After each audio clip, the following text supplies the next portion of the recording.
Hey everybody, quick idea for all the newer real estate investors out there. So with the rise in interest rates, that's made it harder to find properties that cash flow enough to make the numbers work for those that are looking to buy investment properties. Hell, 2 to 3 years ago with the 3% interest rates, you literally could have overpaid $50,000 for some properties and still made the numbers work somehow.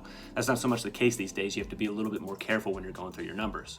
So one way that aspiring investors can create a better deal for themselves right now, obviously without coming up with a full cash offer, is to buy the house that they want to rent and live in it as their primary first. You buy it, you live there for a year or two, and then you rent it out. And the nice thing about that approach is that you don't have to come up with the full 20 to 25% down payment that you'd have to come up with had you bought that house as an investment property.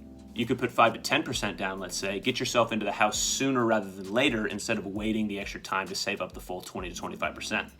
But the best part about that is that you'll be able to lock in a better interest rate. Right now, investors are paying on average a percentage point higher on their interest rate than someone buying a place as their primary home. So you're able to snag that house for less money down, you're saving money every month because of that lower interest rate.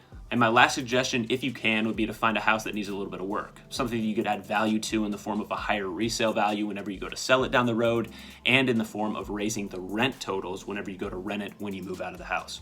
Maybe it needs a remodel in the bathroom. Maybe you can open up the kitchen to the living room, making it brighter and more open. Whatever the case, whenever you go to rent that house out at the new rent price, you'll still only be paying the mortgage of the house at the price you bought it for. So let's say you buy it at $175,000. After some work, it's worth $250,000 and rents for $250 more every month than before. That's going to be extra cash flow you're able to stick in your pocket to help pay you back for the money it costs to fix the place up.